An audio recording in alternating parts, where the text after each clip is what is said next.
Uh-oh. That was mine. We've never done this before. Hello, hello. What's up, everybody? Hey, guys. Good seeing you. Yeah, it's great. Hey, how about that setup in the background, Greg? What you doing there, man? That looks awesome with that studio there. Well, this has been, the joke is, this is actually, well, you can't see it. There's a little sign back here, and it says, Susie's Summer Kitchen.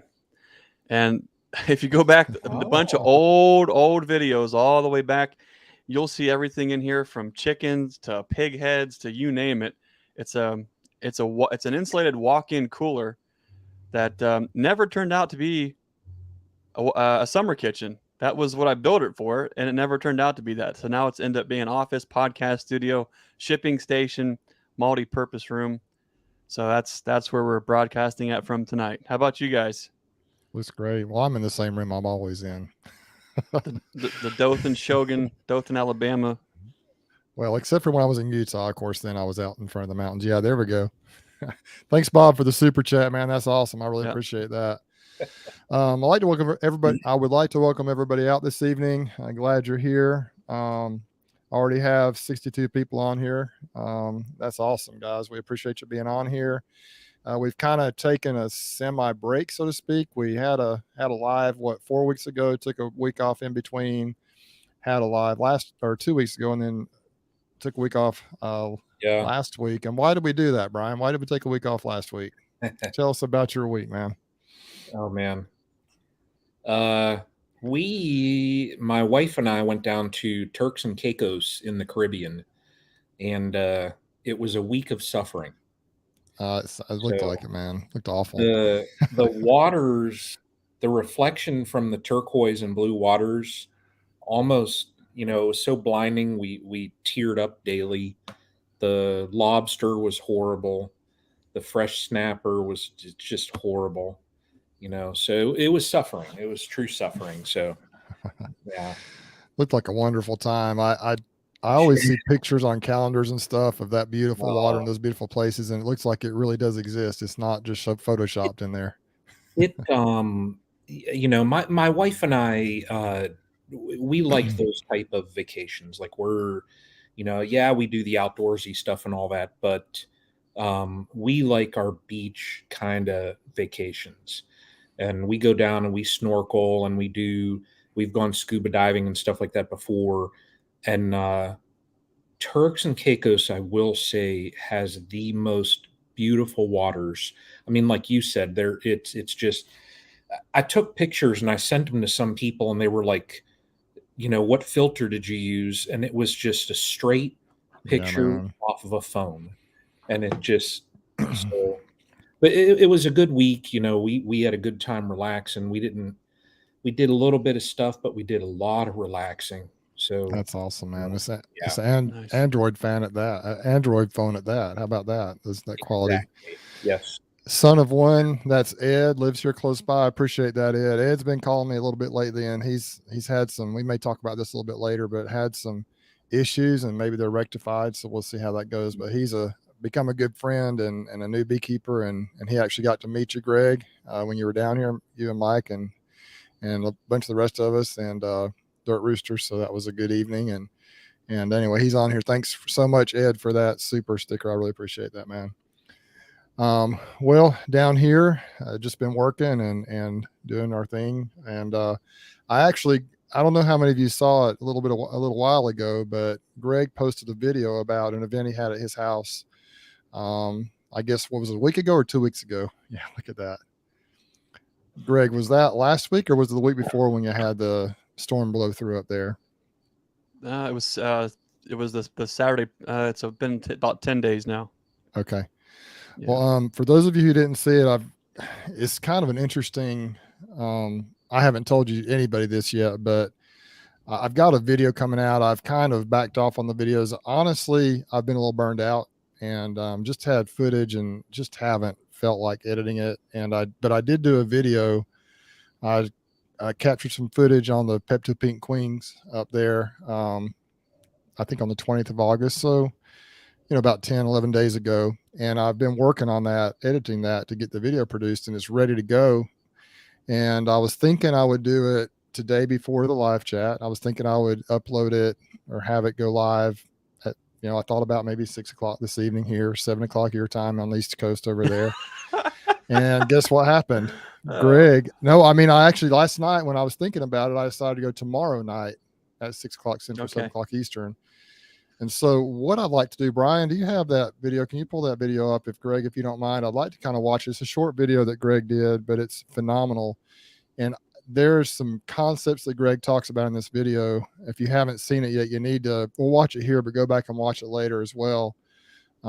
Just some really awesome principles there that I think might have played into my decision without realizing it to move it to tomorrow night, because I think his video needed to be seen tonight, and then mine will be seen tomorrow night. So Brian, do you have that ready? Could we watch that? The one that he just did? The one that he just put up this evening. Is that okay, Greg, if we do that? Yeah, go ahead, please. It's phenomenal, and I think we can reach a lot of people just right here watching this broadcast.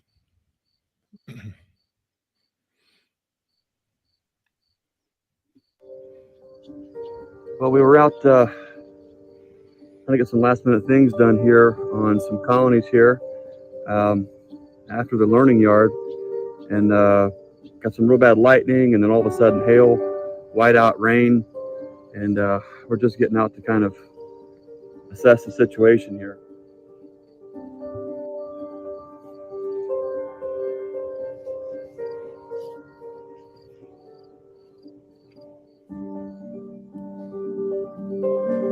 The week before the storm ripped through the farm, destroying nearly 50 colonies, I was exhausted, drowning, ready to give up for the year.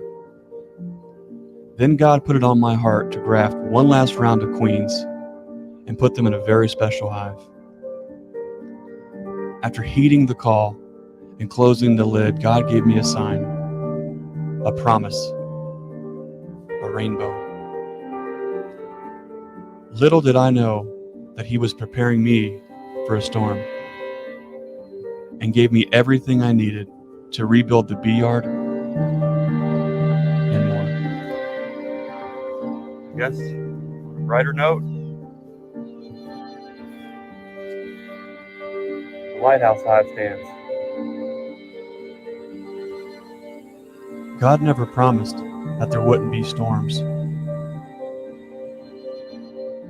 He promised that He'd be there to see us through.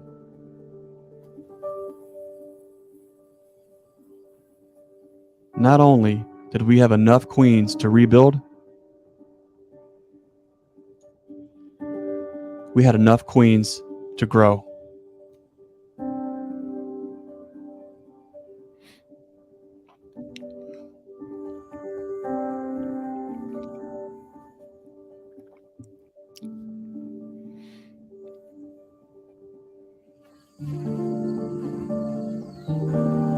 What will you do when the storm crashes on your shore?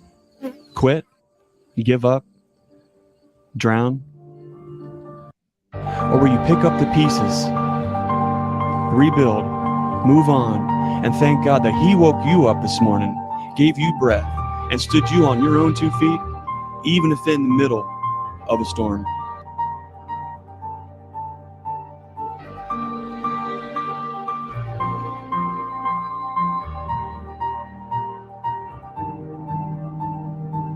If God can use a beehive to be the lighthouse,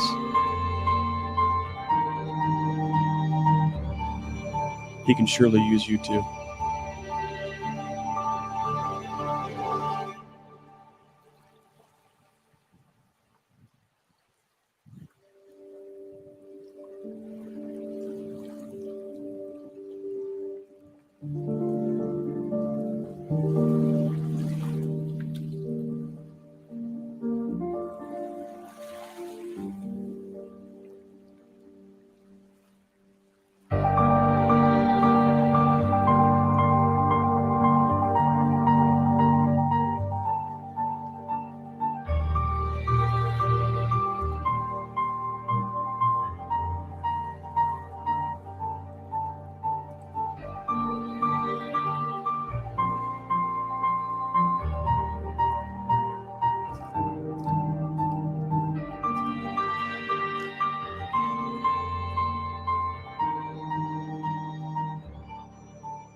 build on AWS. Imagine creating cool stuff.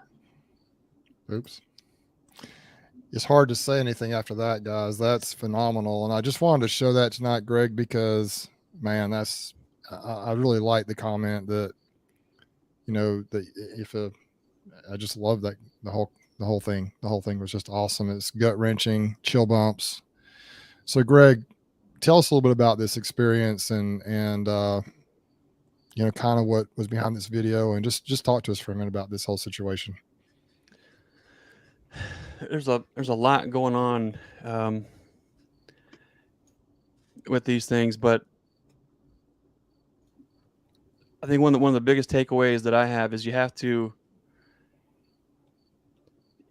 be in a position to where you have ears to hear. You have to be in a position to listen for that guidance. You have to be in a position to act on it. And if you don't, you really don't know what's going to happen. We were just in a position where this has happened before. This isn't the first time we lost everything. It's been for different reasons and different points of our life. But there's always something to learn. There's always a silver lining. There is always a positive takeaway. And you always have to look to those things. But if you don't listen to that call, if you don't heed the call, you may find yourself in a position to where maybe you don't recover. Maybe that was the shot you get to kind of get back on your feet. That's kind of just what happened with us.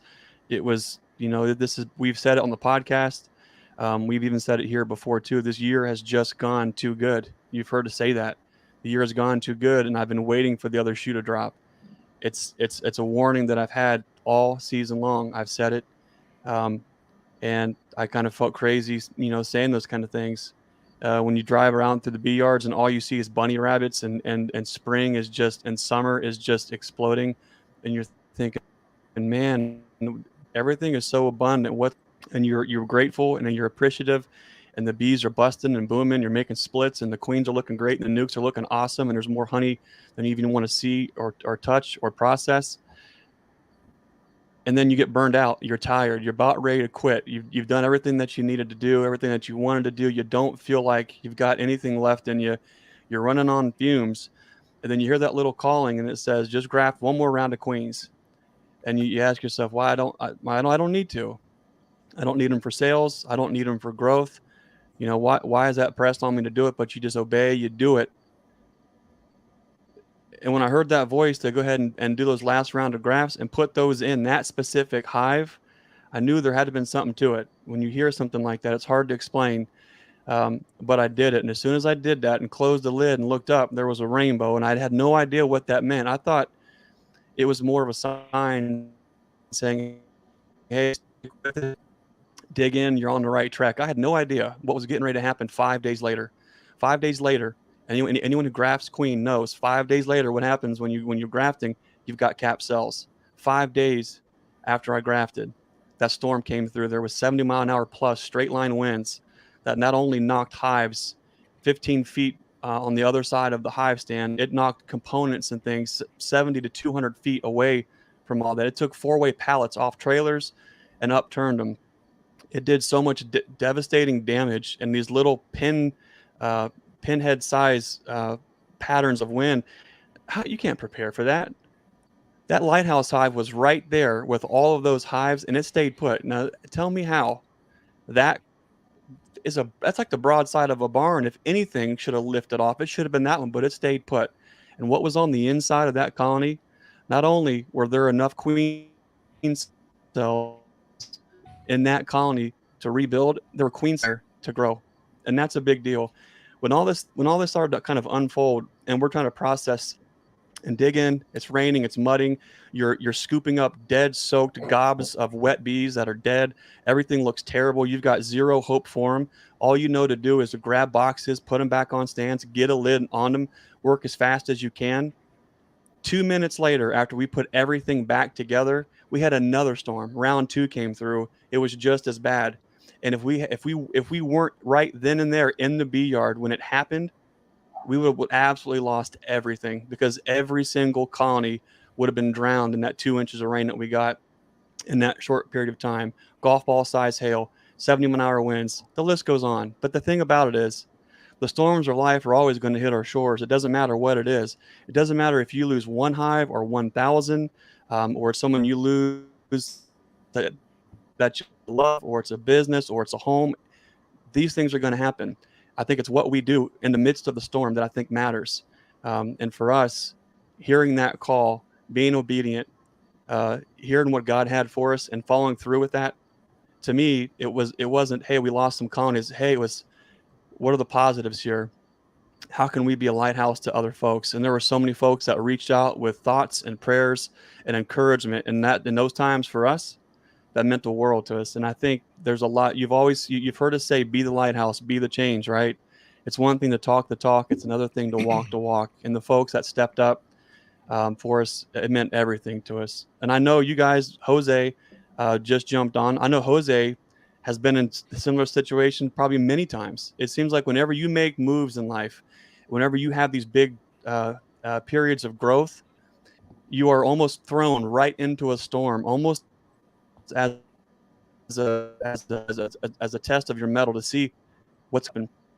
And I know Jose's had these kind of things happen, and he's had to put the pieces back and had to move forward. So it's not we're not looking for pity or sympathy, none of that. This happens to everybody, but I think it's what you do in those tough times and how you move forward that I think makes a difference, not only for you, but for others. Greg, that's incredible. And it's just, I'm in awe of the message of that video. You know, it's, you said, if you can do it with the honeybees, then what can you do with us?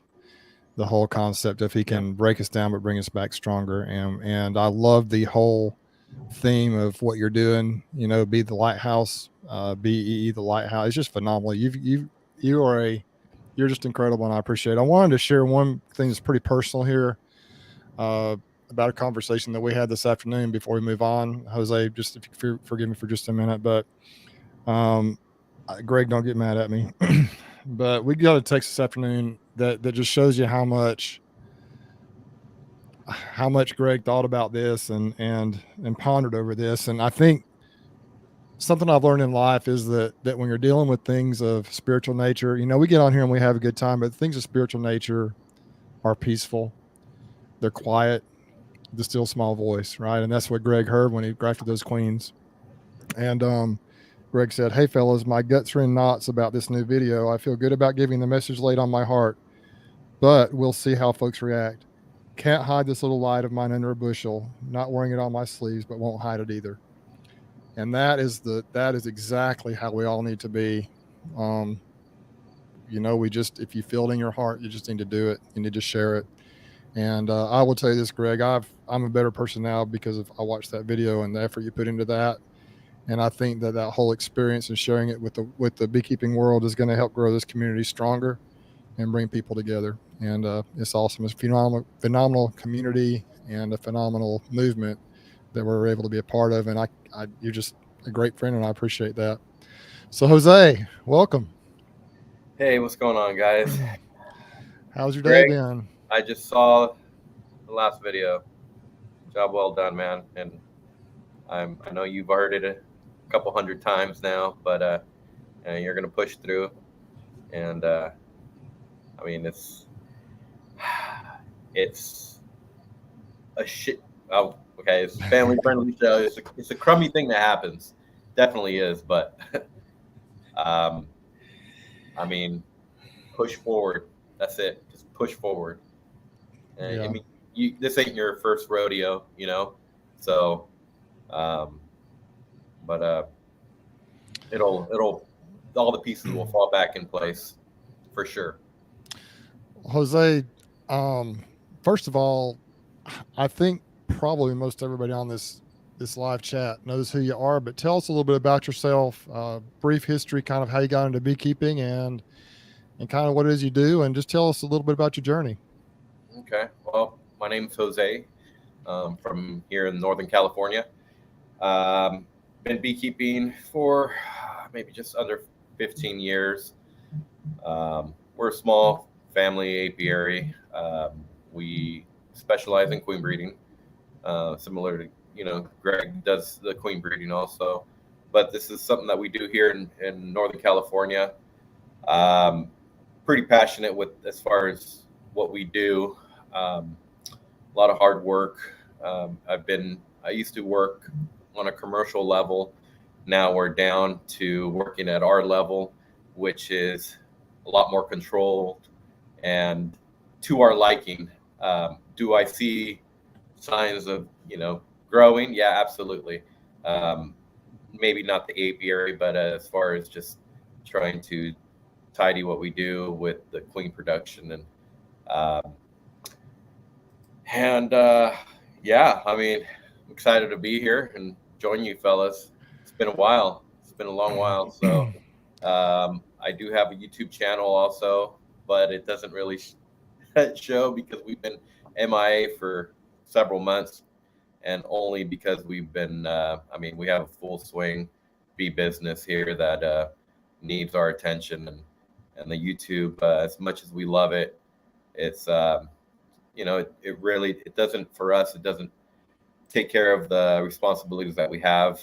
So that's why we have to take care of business with our bees and the queen production. And we do a lot of pollination. Main pollination out here is almond pollination. So that's what we focus: queen breeding and almond pollination.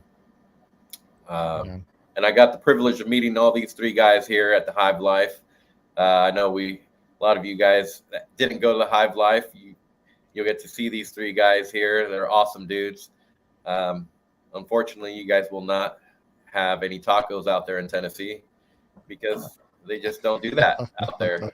But there's fried okra just for you. Yeah, there's fried okra. Jose, Yeah, absolutely. Jose, I've been practicing quesabirria. There you go, quesabirria. You got it down. That sounded like he was, 100% Spanish right there. Spanish teacher. Yes. Oh yeah. Well, that's great. I've had the opportunity, Jose. This is one thing I love about all you guys is that I have the opportunity to talk to each of you quite often, and Jose's called me a few times just to check in and see how things were going, and I think we've kind of been reaching out to you all year. Really, I don't know if all three of us have. I know Brian has. I have. Greg may have too. Trying to get you on here, and finally, you've slowed down maybe enough to come on for a couple hours tonight. And we appreciate you being here. But for those who kind of carrying along with the theme that we had before right as you were getting on, we had just watched Greg's video. We watched it live on here as well. And so it was, you could maybe sense the seriousness of the feeling when you came on, but I know you had in a very similar way, you had an experience back in the spring with your colonies. Can you talk about that just a little bit, the adversity you faced? I know you faced a lot of adversity over the years, but with the flooding and stuff, can you talk about that just a minute and let us know kind of how you dealt with that and overcame that adversity and how your year turned out after going through that? Yeah, so it was last year that we did it was late in the year. I think it was August, September. We had the Dixie fire that hit us, which was a decent sized loss for us. It wiped out half the yard, but the damage of just smoke damage affected all the bees in the valley, all of them. I mean, we had smoke until November. Thick smoke. You're wearing masks. Your kids are wearing masks, not because of COVID, but it's just so thick. That has a big effect on the bees, believe it or not. It dries up the nectar. The bees aren't flying as much, so now you're supplementing. And doing that, it costs money. It costs money when you're running, a few hundred hives. And then we had that hit late in the year last year, and then in the just before pollination, we had the rain that we all prayed for here in California, and it came all at once. And so we had flash floods, and one of them was we had this yard. We didn't have many hives there. We had about 24 hives in that little yard that we were testing out, and just the flash flood, and just something told me. I told Kelly, I'm going to go check that yard. We used to live in that area. I'm familiar with that creek. It's going to swell, and it's going to crest over that that levee. Sure enough, dead. My gut told me, and I went, and I got there just a little bit too late. I mean, it could have been 30 minutes. It could have been 15 minutes. I don't know. All I know is that those bees weren't going to come back. It didn't matter what I did. I tried to shake all the water out of those frames, replacing new comb, and just giving them something easy to work with, dry. But no, when bees in over the winter, they're already stressed. They've been in the hive for so long. They need to poop. They need to do whatever they're doing, and then you put them underwater.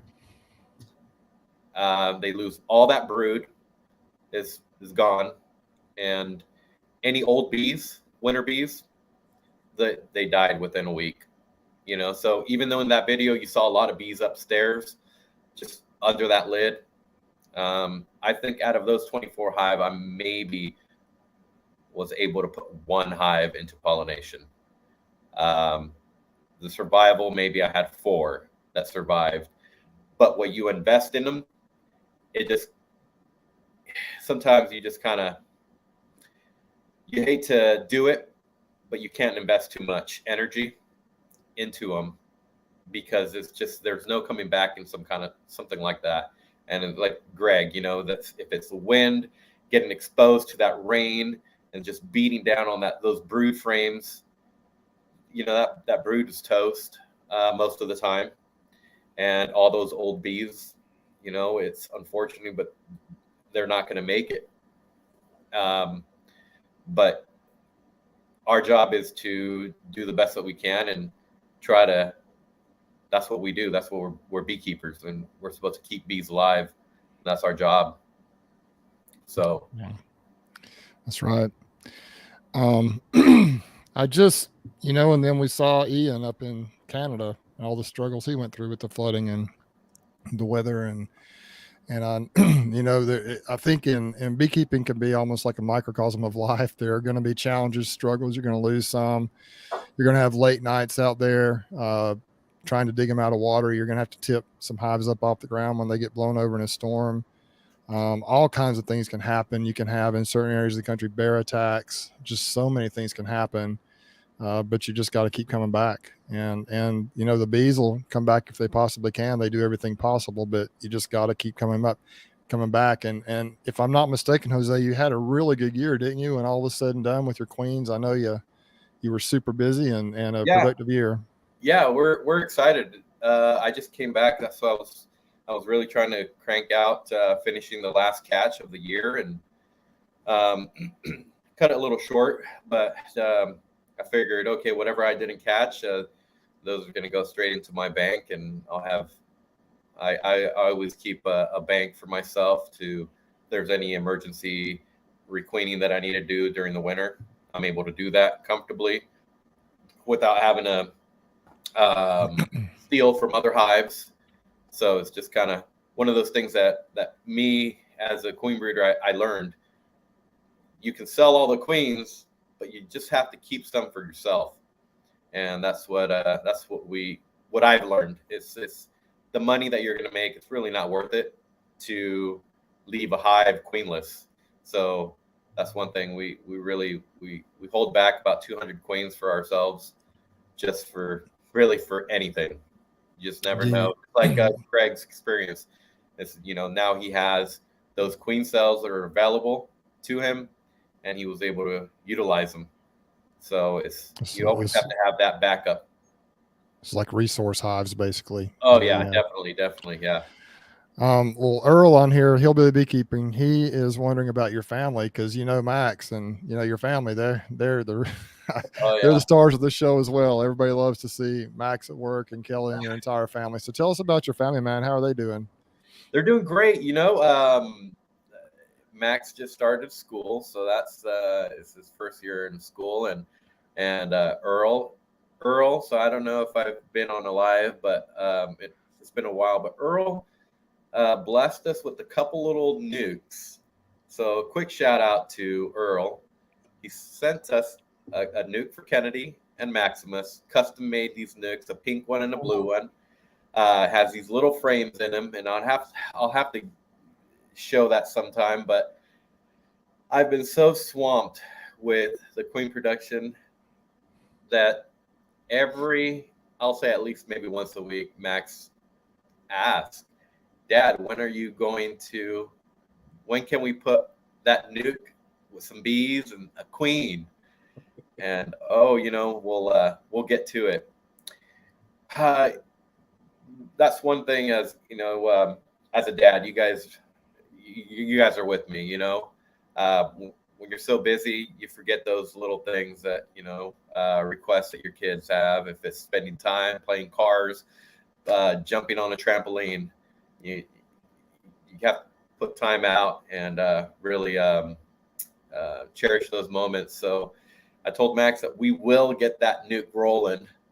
I just got to add some foundation to those frames, and we're gonna shake a couple bees in there and put a queen and let them get that thing rolling. So yeah, real quick, Earl, appreciate it, man. And Max has been asking me about that. So, but yeah, the family's good. Kelly has been anxious to get on the YouTube also. But as many of you know, it's like when taxes come, you have to the business side. We need to take care of the business and tax extensions. The deadline's coming up, so we got to get that dialed in. And Kelly's been really busy with that. So this year we neglected the YouTube, and but we're hoping that we're going to jump back in it full force. And I have hundreds of videos. They might be late, but we'll get them up somehow. So yeah, awesome. That's good stuff. Yeah. So I want to say, Brian, I'm a little jealous. You nice vacation, man. Good for you. Those waters, man, those look slick. It was, yeah, it was. I could sit and talk all night about it, but yeah, it was. And I can just say, I mean, we're blessed to be able to take trips like that and just see parts of the world like that. Not everybody is, and we're blessed to have the opportunities like that. So, yeah, I kind of hope you got sunburn. I'm already peeling like a lizard. You sent me those pictures, and I was thinking, man, I hope you get sunburned at least just a little bit. Greg, the tops of my feet, because they're never in the sun, they literally look like lobsters, and I was digging them down in the sand. My feet hurt so bad. And Tara was looking, and she goes, "Your feet are like shades of red that they shouldn't be." Oh my gosh! Man. So I'll suffer through it though. Yeah, absolutely. Suffer through it for that. Yeah. Awesome. All right. Well, I was talking to Jose a couple of days ago. First of all, before we move on, just appreciate everyone for being on here. I know we talked about that earlier, but we've had more people hop on in the last little while. So thanks so much for being here, for supporting the stream team and this community that we're just trying to kind of ride the wave. For those who may not be familiar, this really kind of started around the time of Hive Life back in late December, January. The Hive Life conference was actually in January. And that's where we all kind of met officially. We'd all been in contact, I think, before then, knew who each other was. We knew each other, from YouTube and so forth. But that's the first time we actually met in person, and all of us were there. And many of you who are on this chat tonight were there. But Cayman Reynolds and his wife Laurel are kind of the starters, the people who formed the Hive Life movement. The conference that's going to be in January again this year.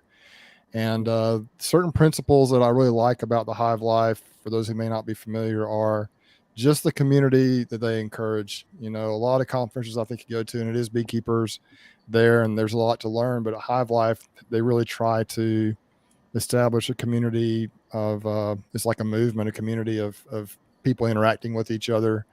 It's really set up to where if you are a creator, you can come and you can create content, and they don't get upset about that. If you're a vendor. You can come in and sell your goods or items, or at least display what you have so people can see that. You can participate in the conference through different contests and things like that. And you can also meet a lot of the people that you see that you respect on YouTube and throughout the beekeeping world. And so it's just a phenomenal experience. The vibe, the feel there is incredible. And Greg, I think you do a great job of capturing a lot of those emotions. You just have a way with words that a lot of people don't have, and we appreciate all you do. But Greg, you hit on something in your video, that you were, before the storm rolled through, you were getting tired. You were getting kind of fatigued, just kind of, maybe, I don't know if you could use the word burnout or not. And Jose and I talked about this a little bit just a couple of days ago about how it's just that time of the year, I think, to where if you've been hitting it really hard, August, September, just tired, man, just fatigued. And so how do you guys kind of deal with that? Brian, I know you probably suffered a little bit of that, but you've been down, you may be a little rested coming back from that vacation, but I know you were probably going through some of that, both with work and with the bees and everything. So how do you guys deal with that burnout that happens? I've been really kind of burned out the last few weeks. So what do you do to cope with that? Why don't we start with you, Greg? I know that you had this big storm blow through, but kind of what do you normally do to help cope with that burnout that happens? Well, I tell you, it's I think everyone who's honest will admit that they get to that point at some point. It all feels a little different. You might just be exhausted. You might be burnt out where you're just done, and you might get to that point to where you are really feeling like packing it in for the year. And it's, when it's, I want to be careful how I say it. There's sometimes you're in a position with your beekeeping experience where you can, you can throw a box on, you can throw a feeder on, and hey, you can let them cruise, check back in a couple weeks. When the experience and the relationship is a business, and it's putting bread on the table, and you're feeding your family, and you're growing, and everything that you do right now everything next year is hinging on what you do right now, and things add up and things matter. It's a lot of stress that we put on ourselves as husbands, as fathers, business owners, as trying to be somebody in your community. There's a lot of stress that we put on ourselves.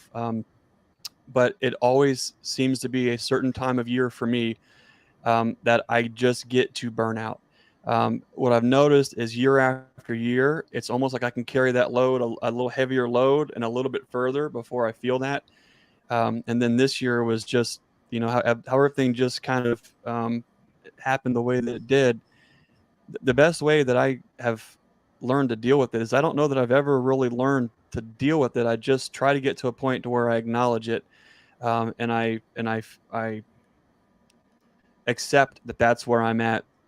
And this year, when I accepted the fact that I was actually burnt out and I was feeling it, and I acknowledged that, then I heard the call, and I felt that tug in my heart when I got to that point where I could just accept what was at and let everything go. Then I heard. Had I not, if I wasn't honest with myself and acknowledge that and accept that, this would be a different conversation altogether. So I think the takeaway for me, for folks, is it's okay to feel tired. It's okay to feel exhausted. It's okay to have those thoughts run through your brain that you're done, you're ready to give up, and that you're burnt out. It's what you do about that and how you deal with that that makes a difference. Every single one of us who has a YouTube channel, this time of year, will all say we are doing poor. Some of us are. I don't do a good job on the YouTube channel, period, because we're in a point in growth where we're just with the family and there's not enough time. I love to do it. Jose mentioned it. There's some comments here. I know Craig Branch, Bruce, Brian, everyone will know it. You can't do all the things all the time, but as soon as you accept the fact that you can't do it all, and it's okay to be tired, when you let all that go, then something happens on the inside. You have ears to hear. Your heart is opened up to feel that connection. For me, that's what's made the difference. And what I do in those moments sets up not only the rest of the year, but then it's a reminder going into the year following. What do you do, Jose? How do you deal with it? Well, I wish it was more of I don't know. I really embrace it. It's just that's what it is. We're busy and yeah, I get tired, but there's always tomorrow. And I just keep pushing till we get to that end point, because really there's no end point when it comes to bees. You're just setting yourself up for that next hurdle, next challenge, or really setting yourself up for success. That's what we go out to the bee yard every single day, is to succeed. That's the goal. There's nothing less that we are looking for, and it's going to be tiring. It's going to be a lot of work, and it's not going to be easy. So I think it's important to understand that when it comes to bees, you're always going to learn something, and I'm still learning. So everything is not going to be the same as the year before. You adapt and you evolve as a beekeeper, as a person, and but when that time comes that we are slowing down and we can focus, for us, is queen production we are pretty much done with it, and now we're really focusing on the apiary, and that's not going to stop until we get into almonds, and that's not until February. So it's year round for us, but we do take that time for ourselves, and which is coming in October. I'm excited. We're going to go on vacation. We're going to take 3 weeks off. That's the longest vacation I've ever had in my life. It's awesome. So I'm really excited for that. It's a rewarding feeling, and I think everybody deserves to give themselves that, because you just need to gather your thoughts, build yourself back up. Even if you're not knocked down, you're always just building to be better, a better you, better beekeeper, better bees. And that's what we are here for, and that's our goal. So yeah, we are slowing down, focusing on the bees now, getting them ready for pre-fall. So there's a lot of supplementing that we're doing, pollen, mite treatments, feeding, drawing the last of comb, foundation, whatever it is that the bees need. That's what we're focused on, is for me to get that job done. Which, taking care of bees, for me, it's I love it. It's not queen production, it's bees, and every colony is different, so that's always fun. And so it's not something that you need a repeat on a commercial level. I remember you're doing everything the same. You're like just a walking zombie. You're told what to do, and you're doing it to 2,000, 3,000 hives, because it doesn't matter. It's all about just being efficient. Now, in our scale, we can care for each individual hive, give it what it needs. And I think when you're at that point, when you're able to care for each colony, and give it what it needs, that's when you could see, results in bees, as far as that special care that you're giving each colony. So that's where we're at right now. I think that's one of my frustrations, is I have all these colonies and I'm working full time as well. And it kind of I'm not near as efficient as some are at it, apparently. And I just get behind, and it seems like I can't stay up and keep up with them.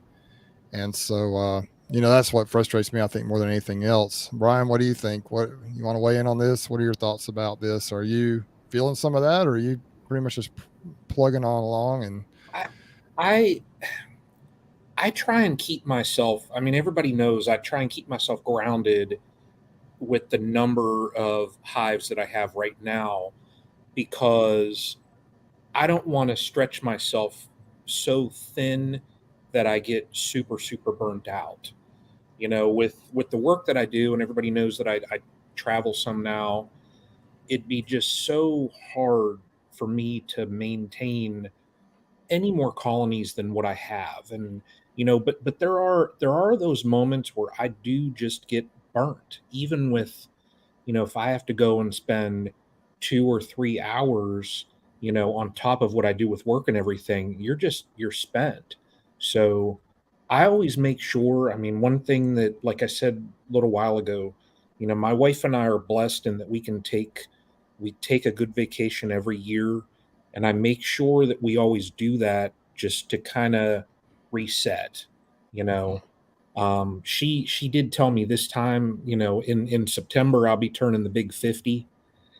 And she told me, she said, I think you're finally slowing up, because there were quite a number of hours with this trip where literally I just sat there with my eyes closed, just laying in the sand and Sometimes you need that. Yeah. just trying to reset and just, get myself focused on what's important. And, but I always try and make sure I do that, just because, I mean, we all need that. I, I, I don't even know what to say, like with Greg's situation and Jose, I mean, I've met you guys. We've become all friends, and to see you guys with those struggles, I didn't know anything about Greg's situation until Earl texted me. And he was just reaching out, and he's like, hey, don't respond, because he knew I was on vacation. And he said, I got guys ready to go. And I'm like, what? I was kind of confused. I'm like, I don't know what's going on. And then I saw pictures and stuff, and I saw that video, and I'm just like, oh my God. It just, it hit Yeah. me just with being there and spending the little bit of time that I have this year and watching like that little community within the Ohio beekeepers there grow. I just, Yeah, And man. it's not even in Ohio. What absolutely blew me away and just gave us the love, the outpouring for folks. I mean, we had Earl, Johnny Walker, um, all kind of folks who I'm getting messages saying, say the word, and we're packing up. 8-hour drive, 10-hour drive, 12-hour drive. We're coming. Help you get put back together. And one of the most touching things is we finally get everything put back together before that second big round, right? And it's dark. We can only see so much, and it's raining so bad. We hightail it back to the barns, and it was the most beautiful lighting show I have ever seen. Just the force of nature on full display was beautiful. The power's out. It's as dark as could be, and then into the farm comes some headlights, and I'm thinking, well, who's this? There was an old Navy vet who comes here and has bought bees, and is just a super awesome guy. An old Navy vet shows up with a red light, his bee suit, and he says, "What can I do to help? Nice. Let's go." Right? He doesn't care. And it was day after day. We had folks just show unannounced. Show, what can I do to help? I'm here to help. Whatever it is, don't care. What can I do to help? That saying, "Hey, we have crews on standby. Say the word, and we're northbound." It meant absolutely everything to us. You've heard us say in that last Bugs in the Box video, bees are just the conduit to the people. The people, the fellowship, the community. That's what it's all about. It's little things like that may seem little, that are huge when you're right there in the storm, that make all the difference in the world. So as you mentioned that, Brian, I just want to say thanks again to everybody. A lot of folks are on this chat. I want to thank all you guys. Houston Shelton was the other guy with the Hillbilly Crew. Just you name it, I'm heading up. I want to thank them, and then thank you guys too. It's sometimes we feel ashamed to admit that we feel like we're failing, or something's gone perfect. But if I've known anything in this world, it's that beekeeping is the greatest humbler that I've ever known. And I think once you get good with that, it's a whole different experience. But Absolutely. Well- Man, this has been serious, but it's been awesome this first hour. It's been great, and I appreciate all the insight. down here in the South, and I think Mike Berry's on here, but we have a lot of hurricanes that come through, and you've heard of the Cajun Navy, I think they call it, the guys that just show up in the boats and they go out and they help rescue people and help dig people out. And our church actually does a lot of service. We go down to these hurricanes and help cut down trees and do stuff like that. But the Cajun Navy type folks are what you're talking about. I think a lot of beekeepers are like that. You just want to show up and help. You know, you drop everything, and that's, you know, that's what friends are for. And I feel like we are friends. Let's see, what's this say? It's gonna get hot. It's gonna get hot there, huh? Is that what it's saying? Wow. How hot would it have to be to not open them up? Night work. Yeah. Just got to get the work done, right? Oh, hey, yeah. Greg, I appreciate that super sticker, super chat, and Brian as well earlier. I appreciate that, guys, and anyone else who's been able to kick in. But yeah, we get heat here, but we don't get 113-degree heat. We maybe get some heat indexes like that occasionally, but you know, we almost never get that hot. So you guys have really got it rough out there in California. I did want to mention a couple things. Everybody go once again, check out everybody's channel. We got the California Beekeeper Jose Uribe on here. We've got Brian at Castle Hives, Greg at Nature's Image Farm, and of course you're on brucesbees. You know about my channel. I did start something new I wanted to talk a little bit about tonight. I did go in. I've been trying to figure out how to get rid of all this dang honey we harvested this year. So we did about, I think, around 7,400 pounds of honey. And if you want to see the video of that, you can go look it up, the video, and it was a pretty phenomenal harvest. But what I decided to do is just do a website just to try and sell some honey. I don't have anything except for honey on here right now. Just got the 2-pound, 1-pound bottles. We can ship it anywhere in the country. I would recommend, if you live locally, just get it from me or contact me. We'll get it from a local source here. The shipping, of course, does ramp it up. Now, if you order $50 or more, then it's free shipping. We've got that figured out.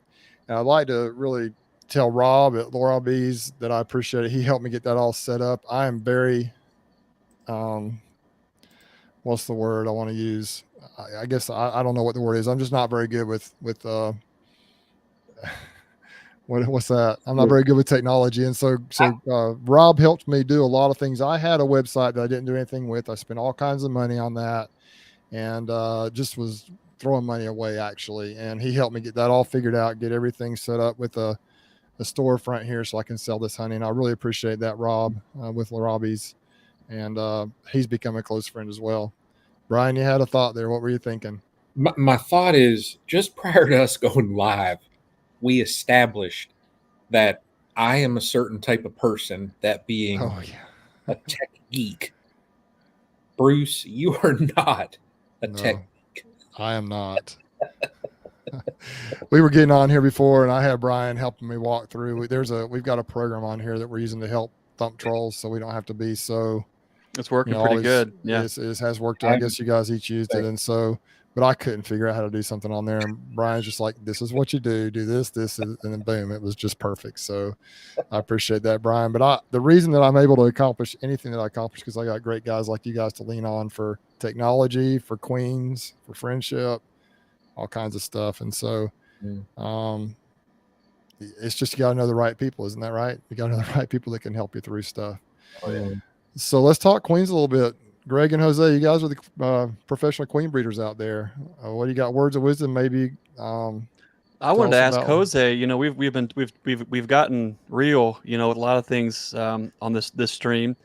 But I wondered, Jose, maybe if you could share with us what has been like a shiny spot in your season, something that you're just like, man, this is awesome. This is so cool. What have you seen this year that just made you feel like that? I would say that our nukes that we raised our queens from, they are just still alive and kicking, even through these heat waves that we've been having in California. Last year, in one of the big heat waves that we got, I think it was like 115 last year. I think I lost 70% of the nukes just abscond. Nothing there. They leave the brood. They just leave, queen and all, before we could catch them. This year we tweaked some things and have just these little micro tweaks that we've done with our nukes, and as far as if it's just leaving them there a little longer, just by a matter of, I don't know, maybe 4 or 5 days, makes a world difference. They're able to, I don't know if it's just the population in them. It's that perfect blend of population, because mini nukes are so tricky. They're so tricky, you have to be on them all the time and equalizing. This year we did a lot of equalizing, and if people aren't familiar what equalizing is, that's when you're taking from very explosive, we'll just say a very explosive colony. You're getting from the rich, giving to the poor, in a sense. We're doing that to our mini nukes, and we were just equalizing, and that's been a good help, on top of just the right balance of feed. And we have nukes still rolling. We have 1,000 nukes still out there that I'm just waiting for brood to hatch out so I can shake the bees, I'll bring a couple singles through each zone, and Brian's seen our zones, so I'll bring a couple, if it's 3 or 4 hives, singles, weak hives, I'll bring them in and I'll just set them there. Once we start to shut everything down, which is now, we wait for everything to hatch out. If there's any nature queens that are trying to get drawn out, we scratch them and we let everything hatch out. Shake all the bees once everything's hatched out, and move all these mini nukes out. So all these homeless bees have a place to go, at least, and they'll drift into these weaker hives or singles that we bring into our thing. So that's kind of the heck yeah, we did something great for us as far as queen production. And another thing that I'll add is our bees this year, I switched things up since the beginning of the year. Since pre-pollination, we started being more on top of mite treatments since the beginning of January, being on them with if it's either probiotics, prebiotics, during pollination, detoxifying all these bees when they're coming out of the almonds is pretty important. Anything that you have to, if you're in pollination at any kind of level, even if it's in homestead, that's how would I say it? If in your homestead you're doing any kind of spraying whatsoever, your bees are going to get into this stuff. They're going to take that back. They're going to have that pollen stored for now, that fall. Once there's nothing coming in, they're going to be digging into that stuff that has, all these, if it's neonicotinoids in them, some, all the spraying that's happening, they're eating that for that overwinter feed. And you just got to be able to detoxify these bees. If you're in any kind of, near cornfields, crops, row crops, that's pretty important. So it's just on every kind of level, we're just, excuse me, just in our regular colonies, our bees are busting this year. So really excited for that. So what do you use? I mean, what product do you use, or products do you use to do that? I've never used those microbials or anything. In pollination, we do dust. We dust. It's powdered sugar with tylosin, and that's an antibiotic. We do that pre-bloom, before the bloom starts to come out from the almonds, when they start to bust out, because they do this fogging in the evenings out there. So we make sure that we give them some probiotics. That way they already have it in their system, and they're taken care of once they start to go flower to flower. There's other products that I've used in the past. I haven't used them long enough that I can't say they work or not. But I think every product out there, if you're willing to try it, it's just another tool, right? Another tool that we have access to, that if it works for you, then it doesn't need to work for somebody else. It just needs to work for you and in your area, in your apiary. But you just got to be willing to try different things to understand what you're able to use. I use Complete. It's so in winter, it was January, February, I use Complete. It's called this product called Complete. I put it in my feed, and that's just takes care of any Nosema ceranae spores, because we want to keep those Nosema ceranae spore counts down, because you're not getting that much flight. It's cold. When you have bees in the rows of almonds, those bees aren't flying as much because it's a lot colder, and it's like 10 degrees colder when those bees are in those rows. So their flight time is way less than the bees that are in the outside. But in general, I feed everything with Complete. It's not going to hurt them. It's just going to help them. And it helps their guts and their system, just cleans them out, make sure that they have a good, healthy gut. And that's, Okay. in my opinion, that's very important. Bees need to have a good, healthy gut. Before we move on, I'd like to maybe open this up for both Greg and Jose. Brian Carlton on here talked about how his mating nukes, I think he said somewhere, but his mating nukes, they end up absconding. How do you control the population, especially with those small mating nukes? I know you guys may use a different system.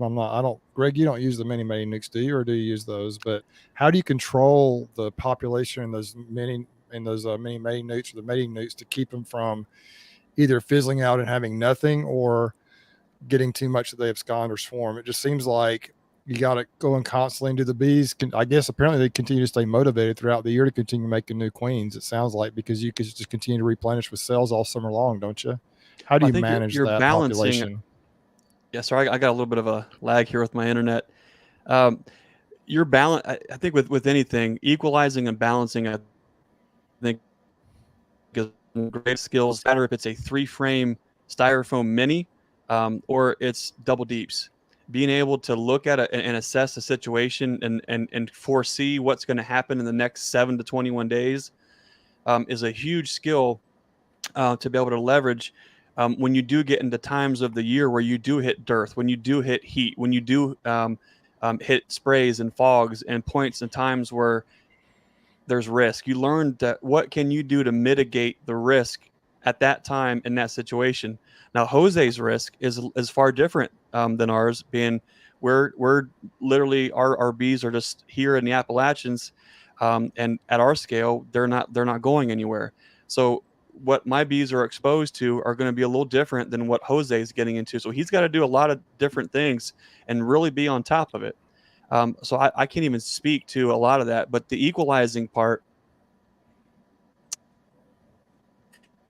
primarily our primary way of raising queens is here on the farm. It's 2 is 1 is none, 3 is for me. I need everything to have at least 3 functions. So for us, what we kind of bank on, not only for growing queens, but we're also growing nukes at the same time, and we're growing our regular colonies and our resource hives and production hives. So for us, in our context, for me, one of the things that I learned that really capitalized on when I was traveling with Bob and we visited down with Chris Werner, for us, and what we're doing at our scale, as many queens as I can raise on full-size deep frames, for me, is fantastic, because when it is time to equalize and balance, I can take a single 10-frame box that's split in 3 ways. I can raise queens in those until the end of the year, pull dividers out, pull 2 queens out, and leave 1 queen with all the sperm there. They build up. We've got a colony that's ready for the wintertime in a 10-frame single. The downfall is you need a lot more bees and a lot more resources to raise that 1 single queen, and that is a huge detriment. You cannot turn as many queens through your yards doing it that way. So for us, it helps with time management because it builds in a little bit of a buffer time. Or if we raise them in 5-frame nukes or 3-frame nukes, it gives us a buffer time that we have a little bit of flexibility to get in there and do what needs to happen. So when it is time to balance, it's easy. It's way, I think it's, and Jose can correct me because I'm probably wrong. It's way easier for us to balance out our populations at our scale and our context when we're on the full size frame, because I can pull those from anywhere. I can pull sealed brood, I can shake bees, I can pull frames of pollen, bee bread, honey from anywhere, from anything, and help. And then towards the end of the year, the name of the game is just consolidate on pulling queens, and whatever's left is just going in for resources to boost everything up for the wintertime. But when you get into 3-frame minis like Jose, boy, that is a whole other can of worms. And you have a point of obsolescence at the end of the years. Well, now what do we do with these little frames with the resources? And so it's not a loss going through the winter. Jose, what do you guys do to balance out your program with your minis? Gosh, I've been. A lot of people would think that I have a lot of years with the minis.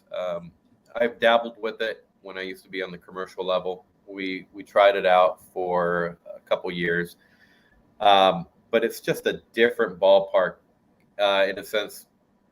What I'm used to was a deep body with dividers. There's these plastic supers. They were called the Shamrock Type S, and it was 4-way nuke on a deep body.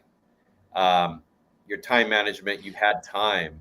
Let them build out. You're not going to get there in time, no big deal. But with the minis, what we're learning every year is that every year it's going to be a little different. But you have to always have enough bees in them for us, because when it's hot, you need to have population to fan that hot air, because those little mini nukes, the styrofoam, they're insulated fairly well, but you just cannot compete with 110 once it rolls through. It just kicks those nukes butts and the bees, and there's not enough airflow. So you just need to have the right amount of population in there. Always keep it in there, even if it's not very populated. You're going to add bees to it, so you're going to add a good solid frame of brood, because you see that next week there's going to be 110 rolling in, so you got to be ahead of it. So okay, I'm going to add over here to this weaker one, so there can be some hatch out to prepare for that heat wave that's going to come, so I can have these bees fan. So it's just a game that we're still trying to figure out. I think we got it dialed in, but that's this year, and this year has been successful for us. But I think time management is pretty important. You have to have a good structured game plan of what you're doing. It doesn't matter if it's a mini nuke or a 5-frame nuke. You have to have a game plan. And you have to prepare for any type of scenario. You just have to be ready for it. What does that look like in the wintertime with the minis? How, if you've got thousands of minis, let's say at minimum, you've got 3,000 little tiny frames that have wax drawn and things. Do you guys cut all that off and then just store it until the spring, or do you try to put that on something to maintain? Oh no, yeah. Every year we shut everything down. So here next month, so end of September, everything should be hatched out. We'll shake all the bees. Some of them will have honey, some will have pollen.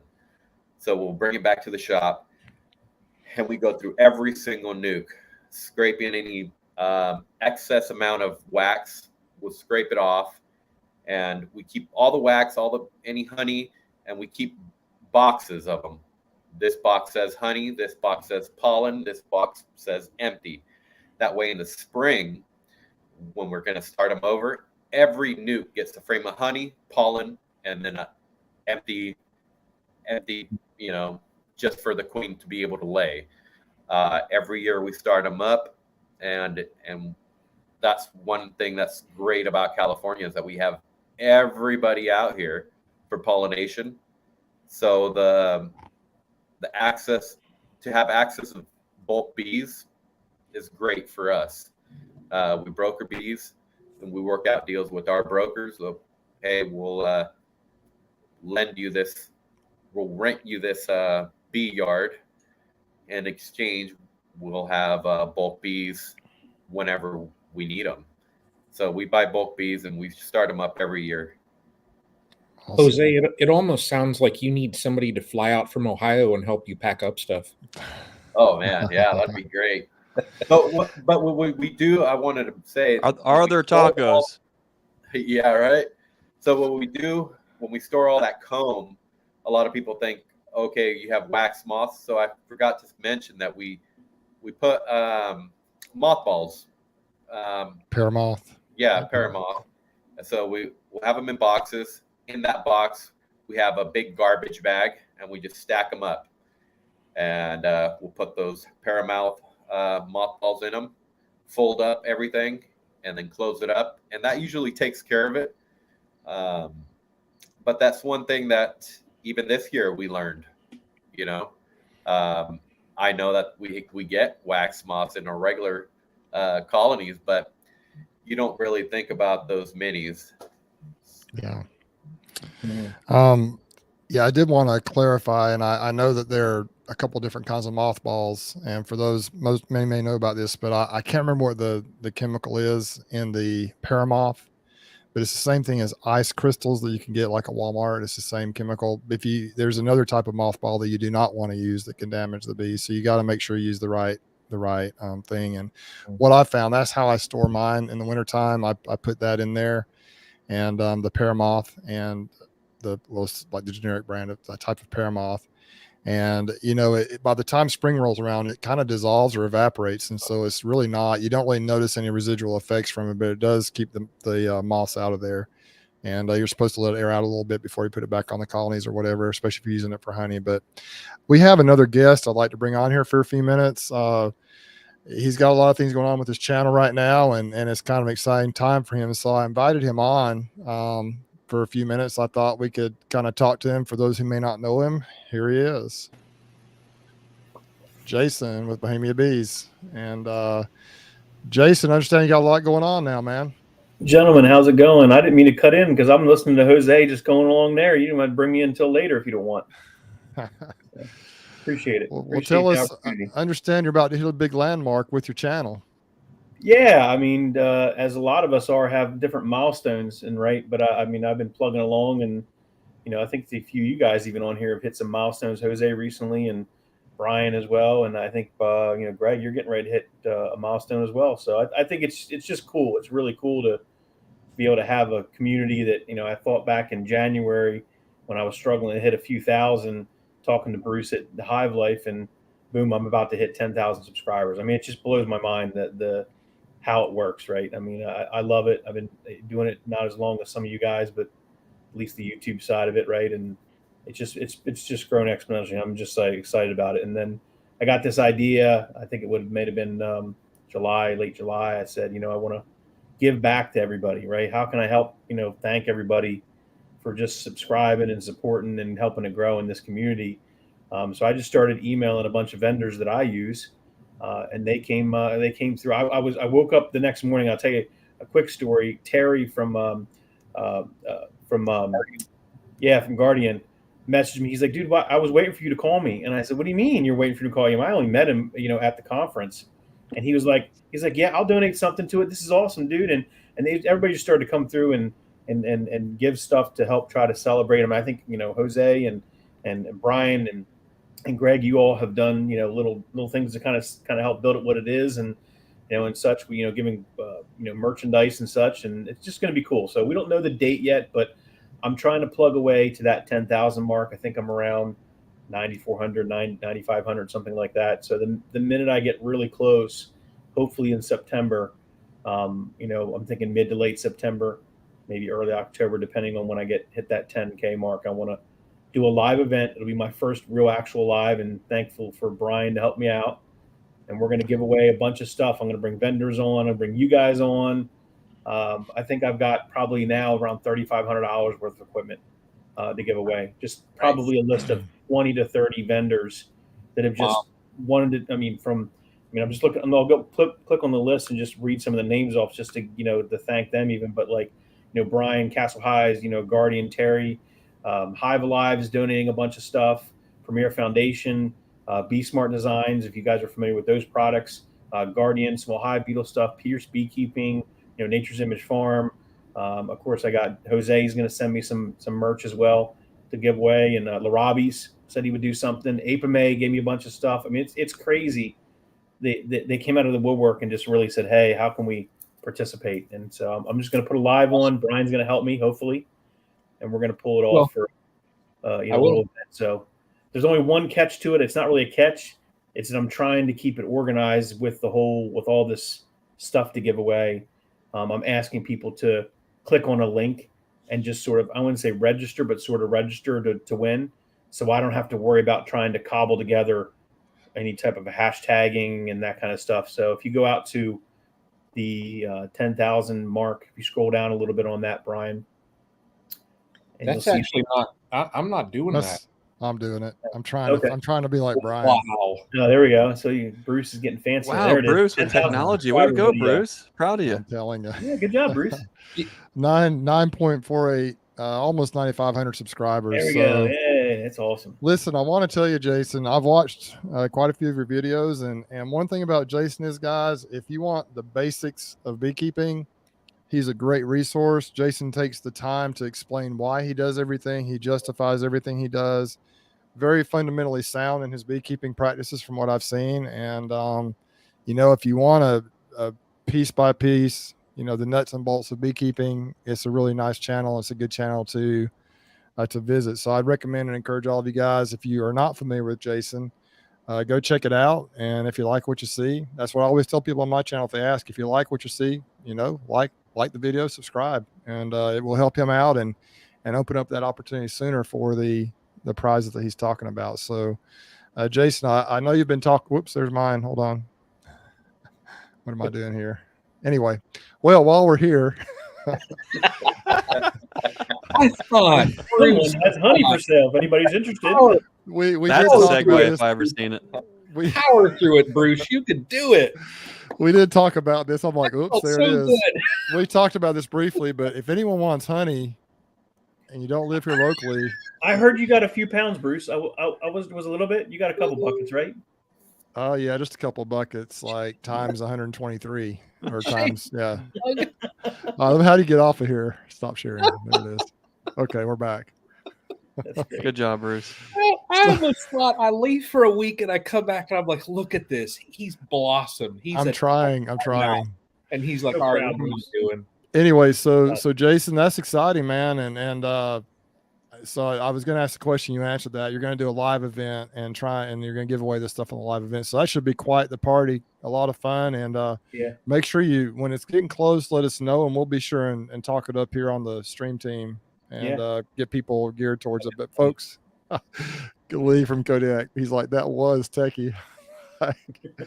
Listen, between Brian and Rob from Larabi's, I'm getting there slowly but surely. Rob helped me put that website together, so he's really good at that. And Jason, I did want to mention too, you reached out to me as well, but I kind of already got it figured out with Rob, and I appreciate your order, Jason. I don't know, did your order come in yet? Jason actually I don't know ordered some yet. from I just got home from Baltimore literally like an hour ago. I was in Florida for a conference, so okay. I came in and jumped on. I haven't even seen what mail I got so far, so I might have gotten. Well, I appreciate that order. And just remember, there is shipping, but if you buy over $50, then it's going to be free shipping. We've got that figured out to where we can justify that. So, well, Jason, we appreciate you, man. And we're looking forward to seeing you grow, and maybe this will give you a little boost or a little kick. And folks out there watching, if you could just share his stuff, watch his stuff. I mean, he's got some good stuff on there, and you can see how he's grown his channel, and you can see why he's grown his channel is I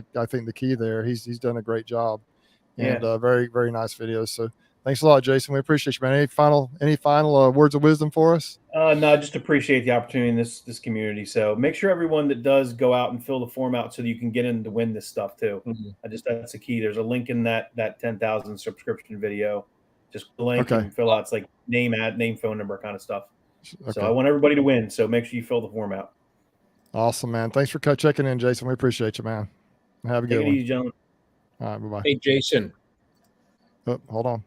Oh, he already left. He's gone. Yeah. That was kind of fun. Hey, the link that I just put there is the link to the form that Jason is talking about. It's from his 10,000 subscriber video. I'll share that clip also.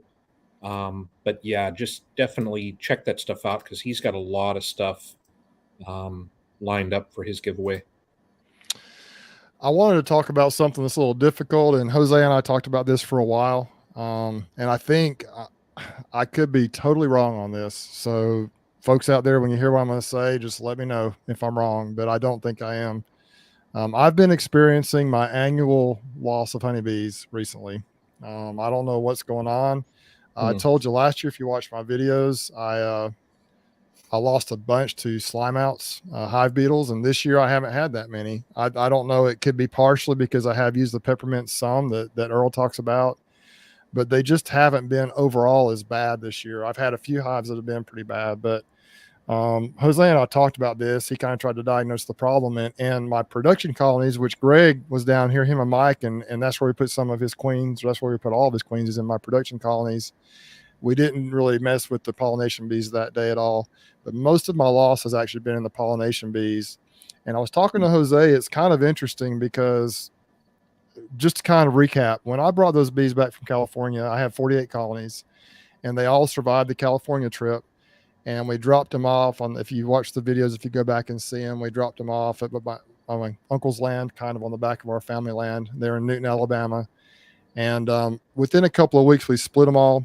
And I put, I think, 20 or 21 of Jose's queens in there. A local guy named Josh Ray put about that same number of his in there. And then the rest, I had some nukes I brought in. I actually split 44 off of the 48 colonies. And so I had 48 colonies in each location. They did well. Jose's queens did well. They exploded. Josh's queens did well. And the original donor colonies did well.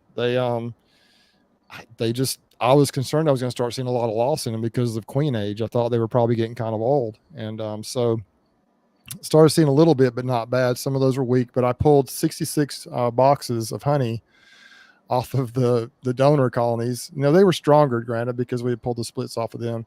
And I pulled quite a few boxes off of the other location in Midland City where Jose's queens are and Josh's queens were. But I was talking to Jose, and I've kind of had a little bit of a die off on it's in both locations, the pollination bees. And we talked about it, and Jose, what do you think? I wanted to propose this to you, what your thoughts might be. I believe that when and you can confirm this because you're the almond guy, you're the pollination guy. When the bees go out to California, is there a tremendous risk of them having a huge mite load when they come back? Is that something that happens because there are so many bees out there? Yes, that's anytime you get, just thousands and thousands of bees congregating in a small area, and, the bees aren't going to stay to that one orchard. They're going to go all over, wherever there's bloom. So they're congregating. Mites are, there's drift. Bees are going into other colonies, or they're, I don't know if mites will hang out on a flower. Excuse me. But right after pollination, I'm always treating, just because it's kind of putting out a how would I word it? I don't want the mites to get out of control. It's just there needs to be a quick knockdown, because now these bees, when they get into that almond bloom, they just blow up. I mean, you've seen it, Greg. They explode. There's sheets of brood all the way to the outside frames, and underneath those sheets of brood, you're going to have mites that are just itching to come out. And you don't see the effects. Really, you won't see the effects until you start going into early summer. You'll start seeing all these mites come out. And around June, July, you do tend to get, if there's diseases that got transferred and virus loads, you'll start to see some signs. And it's not always going to be all the way across on all your colonies.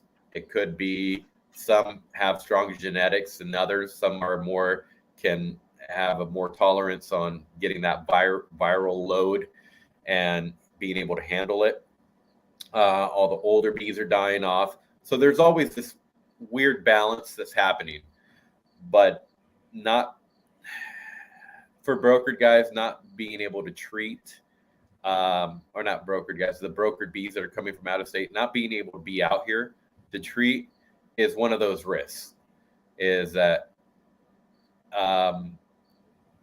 it's needed, because then you're just gonna have this explosion of mites.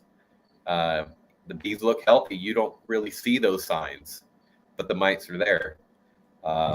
And some colonies do better than the others. That's I will tell you, and Greg and Brian, you guys both may experience this as well. It's weird to me how you'll have an entire bee yard with similar genetics or many hives, and they just do different. I mean, you'll have even with the mite load. Greg and Brian, have you seen this? Like you'll have, let's just say 10. Let's just say I'm going to go low in numbers, 10 colonies in one bee yard, and you might have 8 of those that have a very low mite load, and then 1 or 2 of them are just off the charts. And so I just think that's interesting, because that's what I see a lot when I've tested in the past. Is that kind of what you guys experience as well? It's just kind of weird how you think if there was a mite problem, you'd have it everywhere, but it just doesn't work that way. What do you think, Greg? Do you notice that as well? Do you see some inconsistencies in your mite loads? I think what's interesting is Jose kind of already hit a lot of those points along the way there. But if you think about how do mites get into colonies to start with, and then once they're there, what is the life cycle? How long does it take them to actually transmit viruses to the bees? And then how long does it take those viruses to really start to take effect with the overall health of the colony? We're talking about a several month process from point A until you get to the point where you're actually seeing a significant amount of loss. Like with anything with beekeeping, just like, if you open up your colonies, I don't mean to laugh about it, but if you pull them out and you crack a lid, and those bees on the top of the frames up in a super, and you're seeing mites on thoraxes that high up in the colony, you got a problem. You've got some problems. It's very late in the game. Once you get down to that brood chamber, you will see pinholes and all kind of just things going on. The bees kind of going downhill. That takes time. But once you already get that far in the game, it's already too late to give them a good, healthy gut biome. It's already too late to do a lot of the things. You're in damage control, and you're at that point mitigating the loss of the assets, which is the comb, the pollen, and the honey. So what can be done leading up to that? That's a whole different conversation. But what I've seen is bees that are supposed to be, be careful how I say that. I have seen different behaviors with different, let's say, bees that are branded to be better suited to removing mites out of the equation. It blew my mind, because those were the first ones that in the same yards I would actually see crash out first, and not a single one of them make it through the wintertime because they were so overloaded. And then I've seen my colonies here that we've bred for year after year after year. They can handle with some of that, and they just do their thing. I think there's a lot of things we don't fully understand, I don't think, about that. But if you look at any colony in a yard, the strongest colonies are the colonies that you have the greatest risk of transmitting mites. There's just more brood. There's there's exponentially more opportunity for that to happen. That being said, what do weak hives do? If they're out, if anything is out robbing, or they're looking, or they're foraging, or another yard nearby, those strong colonies have a lot of resources too. and they get tested. Can they defend them? Can they not? There's a lot of things going on. You know, how are these mites hitchhiking and headed back home? Do we have foragers come into these strong hives to see what's what, and they're bringing them back? That's if we're blaming all of this just on mites and viral loads from mites. And while that is the case, there's a lot of weird stuff going on where a lot of folks are starting to think, hey, is there more of these diseases that are communicable, that it's actually passing through pollen, passing through nectar? Are there systemic pesticides that are long term that we're finding in the nectar, in the pollen, that if they get into that at the very beginning of the year, those trace residues stay within the comb all year long? If those combs stay in the frame year after year after year, and if you've ever seen pulled out a frame, an empty frame that weighs 8 pounds and there's nothing on it and it's old black comb, what do you think is in there? There's a lot of things I think at play here, and it's hard to sort through all of that. But what can we do? I think Jose did a good job of kind of laying out some of the things that you can do to help prevent that. What about you, Brian? Do you see bees behave differently with these different pressures? Oh yeah, I when I did my washes this year, I had one hive that tested 10 and 4, and all of my other colonies tested at 1. Yeah. So it's like, and you're saying go to a small yard with 10 hives. That's what I had there. Mm-hmm. It's like, it's okay. like two of the hives had bites, and the other one's really, I mean, you know, one of them was above threshold, one of them was right at it, and the other ones were within threshold. So, and I don't, when I go to my apiary, I'm not one of those that, okay, well, the colonies, you know, the hives that had 1 mite, I'm like, no, they're good. I'll leave them be. I won't treat them. mm-hmm. I treat all of my hives uniform across the board. So if I see that one colony with 10, they're all getting the same treatment. I react to all of my hives as far as treatment, and like when I put food and things like that on, I treat them all the same. Yeah. So, but it's just odd. I mean, you want to question. It's like, what is it about that? Why is that? Yeah. Yep. No, well, I wanted to show a comment here by Tim. I know at least a dozen migratory beekeepers in Florida and Georgia who opted to skip sending bees to almonds due to cost and losses.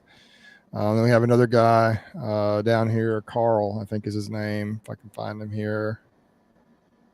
Well, here's an interesting comment too by Wayne, Wayne's Honeybees. He says, we don't know about mites. Do they migrate in great numbers? Why do they target a hive? Randy Oliver testing shows there's a fall mite migration. And then Carl says, the almonds is a February mite party. Face it, as soon as they're home, you'll have to treat multiple times over 30-day brood cycle.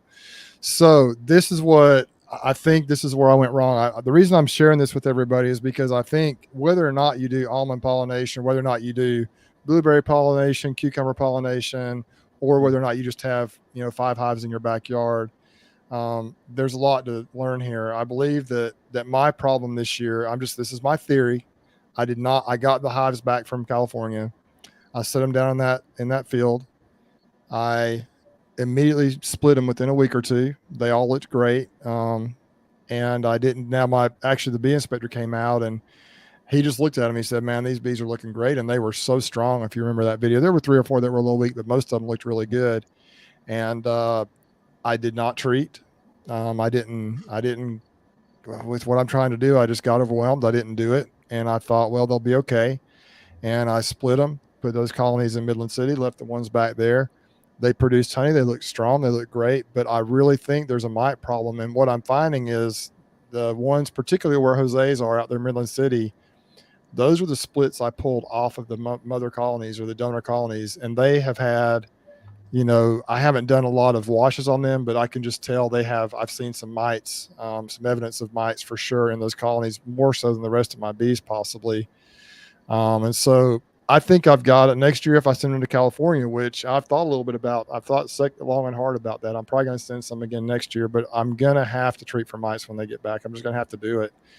Whatever treatment I decide to use, but I'm going to have to do it because I think that what happened is they were pretty clean going out I treated them like crazy through the winter. I did everything I could. I think they were pretty clean going out to California. but that's the only thing I can think of. And like you said, Jose, maybe Greg too, when I was pulling those colonies apart to do splits, I didn't see one of my, I don't think it's a very reliable test, but I've done it over the years and I'm beginning to think it's not very reliable, is I've always, at that time of the year, that, you know, the bees will build that brood between the drone brood between the frames. So when you pull the boxes apart, you'll see all those drones that get opened up. And if they have a really bad mite infestation, you'll see mites in that drone brood. And I didn't see much of that. And so I'm like, well, these bees must be pretty clean. I didn't do the mite washes like I should have. I just kind of got strapped for time. And so I think I'm paying the price a little bit for that now. But I will say that Jose, overall, your queens have done well. I think that they're beautiful queens, and your service is second to none. I definitely recommend them. I'm also excited to see, Greg, how yours do. Video is going to drop tomorrow night at 7 o'clock Eastern. That would be 4 o'clock Pacific. And we're going to go through, I went through pretty much most of those colonies. I think we put 16 queens in. I think I go through 11 of the colonies on the video, but it's very brief. It's not like a 45-minute video. It's actually about a 13-minute video or so, but we go through each of those and look at the acceptance rate of those queens. And I think you'll be impressed. And I will tell you, they are beautiful queens, and as are yours, Jose. I just appreciate you guys being willing to sell those queens to me. I want to read something, and this Greg, don't fall over. Yes, I said I want to read something. So when I'm sitting down, you know, and on vacation, I take a book, you know, honeybee biology and beekeeping. And I'm getting through it. See, think yeah. And this right here, this is in the very beginnings of this. It says it would be a mistake to say that beekeeping is exclusively knowing bee biology. There's a lot of science in beekeeping, yet good beekeepers are also practiced in their beekeeping art. Skillful beekeepers, and this is what I've learned in the last several years. I've kind of tweaked a little bit of this here. Skillful beekeepers are knowledgeable about bee biology, bee flower interactions, and natural history. It's the application of this knowledge that becomes the art of beekeeping. I like that. It's yeah, I read that and I'm sitting there on you know, on vacation. I'm like diving into this book, but there's so much involved to it, you know, in beekeeping. There's just so many different aspects. And why is this colony reacting a certain way? Why is this yard reacting a certain way? It's those interactions, and there's so much skill involved in it. And I've learned that in the last year and a half or so, you know. But prior to that, I'd say I was just that person that I had colonies that were sitting out in the yard. I really wasn't a beekeeper, I could say, you know. But I'm learning now. It's like a dance almost that you're playing here with nature, and you know, trying to understand, as that fellow down there says, these bugs in a box. That's right. Greg, I hope you don't mind. I'm adopting all of your terms and your stuff all the time, talking, you know, the bees in a box and be the lighthouse and bugs in a box and all these things that you say. I'm starting to adopt a lot of those sayings. I hope you don't mind. I'm just trying to spread the word, but it's awesome. Kind of this movement that you've kind of started, I think, in our group here. We're trying to kind of tag along. So there was someone on here, and I wanted to address this. You know, I'm obviously in Alabama. Jose, you're in California. Brian and Greg, you guys are up in Ohio. We had a viewer here, Lynn, I think, or is that it? Link Kilby. What advice do you give to a Newfoundland guy trying to be a beekeeper? How would you answer that? We'll start with you, Jose. Being in California, how would you answer that question? Newfoundland is up in the isn't it up in the very northeastern part of Canada, like way, way up there? Well, you know, I think it's important to, if there's any type of mentor that you could shadow, I think that would be your first thing, is try to find somebody that's in your area that's willing to maybe share some knowledge, or that you could shadow. And I think one of the fundaments fundamentals of beekeeping is have a treatment regimen planned out.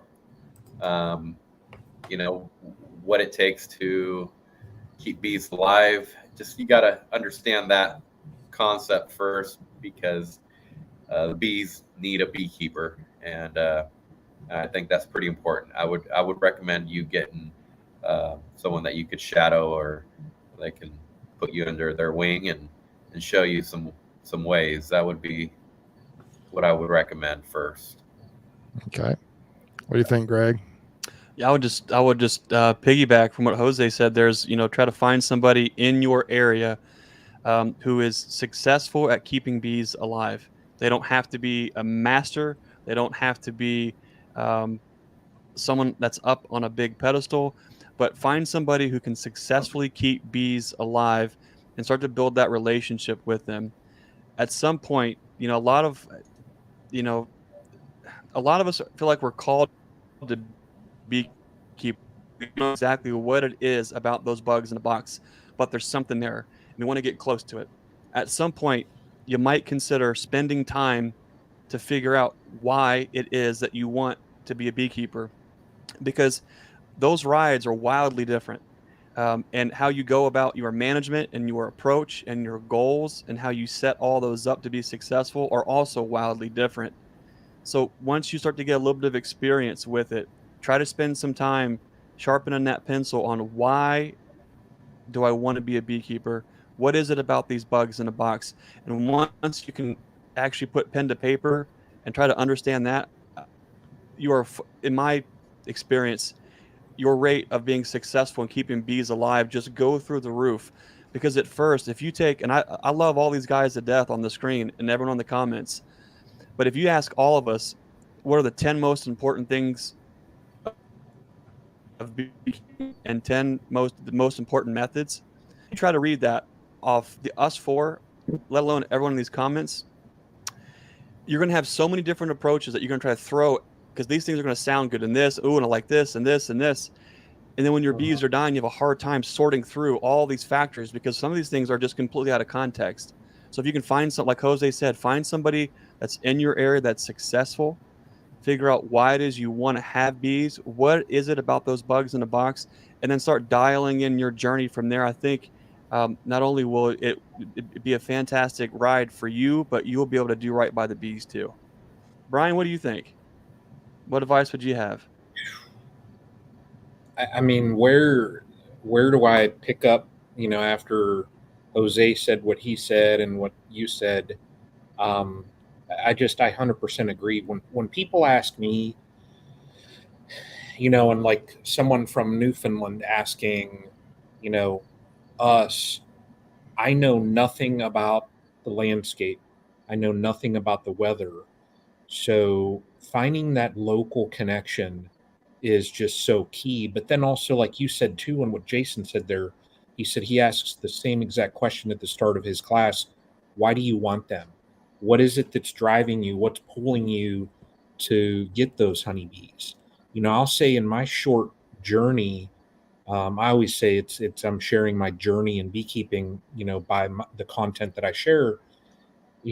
I started out, it was a thought that my mother had, get bees. And my grandfather had them way back years ago. And I just started reading books and looking into it, and just got totally pulled into how complex they are and just all the little nuances of beekeeping. But you do have to ask yourself, why do you want them? And, and then I'll say too, and like I said, I don't know as far as the climate up there really. I mean, I know cold, you got to be cold up there, but it's such a commitment having bees. I will say that, so just get ready for, I'd say that commitment to them, and, studying them and learning them. But like Jose said too, find a mentor and, start out there. A good mentor a lot of times too will, you know, take you along and do inspections and teach you, hey, look for this and do that. And if there's somebody in your area that has this thing set up called a learning yard. I can't talk enough about those, you know, just the experience that you gain there. So, you know, it's find out why you want them. Like what Greg said, you know, Jose said, find a mentor. And the journey into beekeeping is, I mean, just prepare to be amazed is what I would say also, just because they're little bugs in a box, but it's just, you know, I know what Greg says also every time I'm down there, and he always throws these questions out. What's this and what's that? You know, prepare yourself. The very first thing, you know, before you get crazy with a lot of beekeeping equipment and things like that, get a chair and have a good chair so that you can sit out in your apiary and just watch them, That's because it. Yeah. it's so amazing just to sit and watch those little bugs, all the little behaviors and everything that they do. And it's I could go on forever, but I'll stop there. Great. I did want to pull something up. I'm going to try my technology. I'm still not really good at it, but I'm going to try this again. Here we go. Share. All right. I don't know how, if you can even see that, but right here's a video I made back last December, I think it was. And the thumbnail says wait on there. If I were going to start beekeeping, anyway, what I want to know or something like that. I want to know these 5 things. And that's the video I did. I've put a lot of thought into that. And basically all the things you guys have already mentioned. Go down here, look in the description. Number 1, mentor and friends, which you guys have already talked about. Number 2, that there are many different methods, which you guys talked about. Jose talked, and I think Greg too, maybe, or you guys talked about feeding and treating. This is a point right here. It's addictive. And number 5, it is a commitment. And I thought a lot about this. I put a lot of work into this video, spent really an entire day trying to film it and edit it. And I really wanted to make some points, because I think that, you know, let me stop sharing that. I think that so many times people want to ask a question like, what should I do? How should I get started? But you really need to kind of just, I think that video is a good one to watch. Other people have done similar videos, like the 5 things I wish I had known, or 3 things I wish I had known. But really think about what you're going to do, because it's not, so many people think you could just put the bugs in the box and collect honey, and that's all you got to do. And if you know anything at all really about beekeeping, you know that that is not the case at all. It is a lot of work. It's very difficult, but it's also very rewarding. And I think, you know, it can be addicting. I went out, actually this morning, I was like, I knew I had taken some pictures and posted on Facebook the day I got my first bees. I went today, I'm like, how can I go back and figure out where that is and find that post? And so I actually got on today. I got on Facebook on the internet, online, and I figured out how to go back and found that original post of me carrying that original hive across the driveway. And it just brought back some memories. That was April 27th of 2013, 2 colonies. I was in awe. I was addicted immediately. And, you know, and I've learned so much now, but I still don't feel like I know a lot. And so got Bruce about to replace you in the tech department. Listen, Lee, if that was the case, I mean, every tech department would be in for trouble if I was involved with that, trying to figure that out. But anyway, so sorry, Bruce. No, go ahead. I wanted to add something on this topic, on the mentor and finding someone that you can shadow.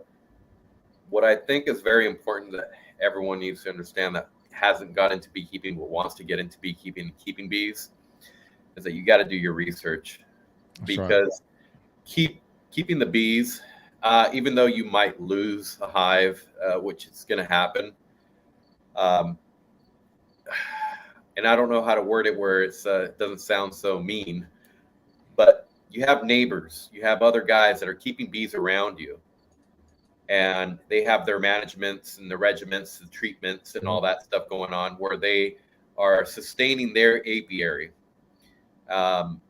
So you don't want to do things that can cause havoc in the area for other beekeepers. So you really got to just nail in what your goal is and get that dialed in before you introduce bees to your area. I think, that's something that's very important that doesn't really get touched on. It's just not something you just jump into and let's see how it goes, because you could be doing a disservice to somebody else by not treating for mites. And now you have infested their apiary or making their struggles a little harder. So that's just something to keep in mind. Yep. I always welcome new beekeepers, but knowledge is power. You just got to educate yourself in what you're getting yourself into. So, and I'll just add one tidbit onto that, and I won't go down that rabbit hole.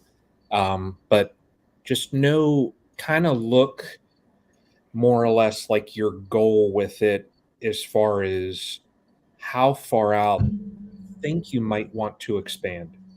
Because like me, I would love to have as many colonies as what Bruce does. I would love to walk out in a yard and see what Greg does. I'd love to walk and see all the it was like an Easter egg hunt when I went and visited Jose's, looking at all this, but I was in heaven. But you have to keep yourself grounded because of the amount of work that it goes into properly managing colonies. And, you don't want to spread yourself so thin so that you get into those just really burnt out times and you can't properly manage them. And then you end up into a situation where you have colonies that are collapsing because you can't just keep up to them. So kind of look at, well, how much time can I dedicate to beekeeping? That's what I have to do. And I have an allotted amount of time. So that keeps me grounded in the number of colonies that I have. That's good stuff. Hey, man, I mean, golly, this has been such a fun. We've gotten into all kinds of stuff. We started off with some deep and spiritual experiences, and we've just, man, what great wisdom, Jose. It's been so good having you on here. There have been all kinds of questions that have come through, and I just wanted to mention to everyone, if we didn't answer your question, we apologize. It's just tough to get them all in, and so many times we're in the middle of a thought, it's hard to pull away from that. Trying to scroll back and see if I see any questions that someone may want that we may need to answer here. I like this by Tim Huffman. He says, keeping bees can be easy. Keeping an open mind with a never-ending will to learn and improve is the challenge.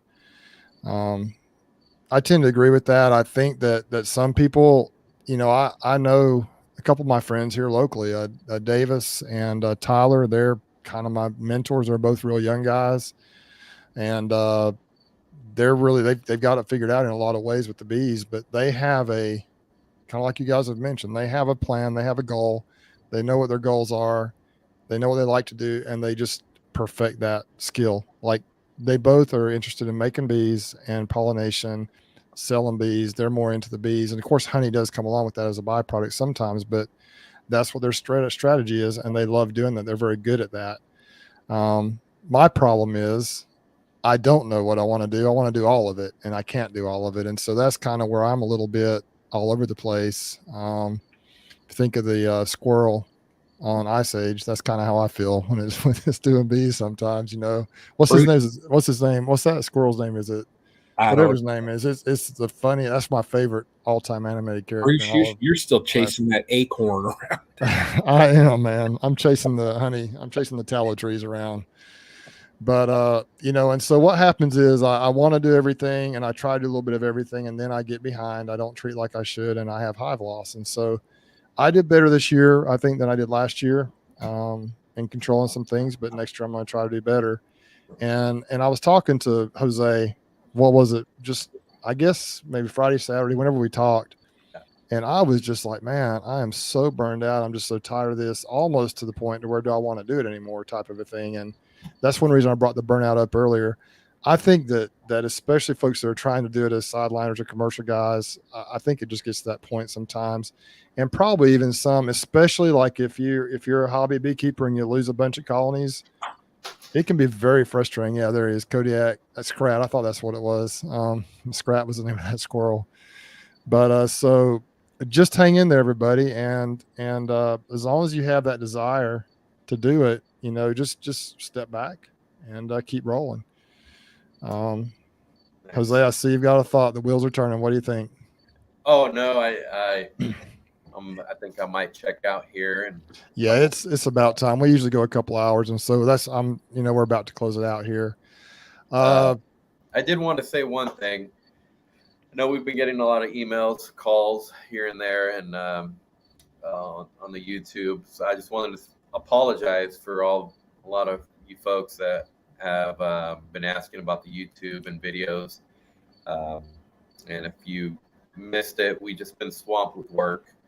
But if, by chance you guys have an Instagram, you guys can check us out on Instagram. I'm very active. That's something that I could handle on my phone. So there's a lot of, I think Brian said behind the scenes before, there's a lot of behind the scenes stuff that I show on the Instagram. A lot of videos up there also that you guys can check out if you happen to have an Instagram. And Max came and oh yes, there he is. We could. This is what we've all been waiting for. Hey Max. Say hello. Hello. How you like school? Good. You enjoying? Are you in kindergarten? Yes. No. Yes. Kindergarten. There it is. That's the Instagram page. I got a quick question for Max. What is your favorite Ninja Turtle? Leonardo. Yeah, cowabunga. I know nothing about Ninja Turtles, so that's awesome. Yeah, so we appreciate all of you guys, and I appreciate you guys having me on. I've missed it, so yeah, it's been fun, guys. Yeah, and, awesome. I think there's 136 people on.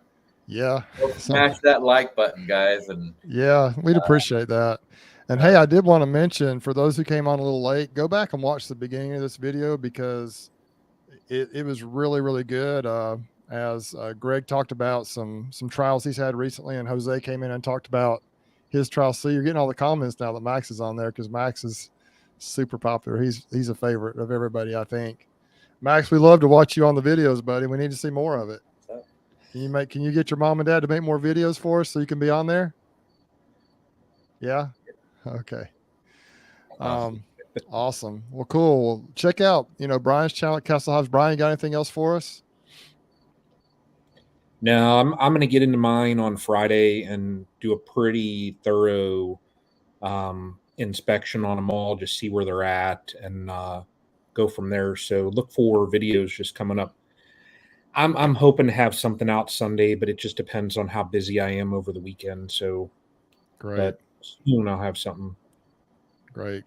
Greg, you got anything for us besides I just want to thank the Uribes for what they do, grinding it out as a family, growing that business, doing it together.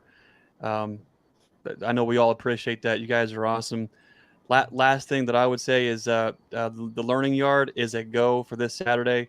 It's going to be all about digging in and assessing how bad the damage actually is, what we're going to do about it, and moving on, picking up the pieces and moving on. I want to thank everyone for reaching out, the thoughts, the prayers, the encouragement, all the folks that showed up in the middle of the night to help.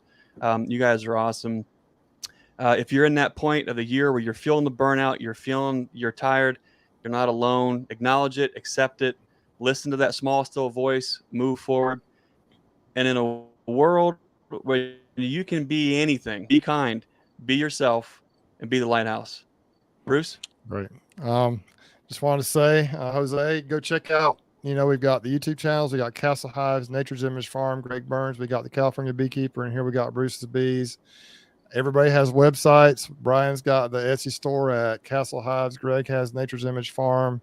Jose has URIBEHoneyBees.com. And now I have brucesbees.com where you can buy. There you go. So we'll go ahead and close it out. And, there's no way that I can be as inspirational as Greg is with the words that I say. But it's just a phenomenal community. We're so glad to have you here. And I'm going to just co-opt this term. I'm going to say hashtag be the lighthouse, everybody. Y'all Nice. take care, be safe, and we'll catch you on the next one.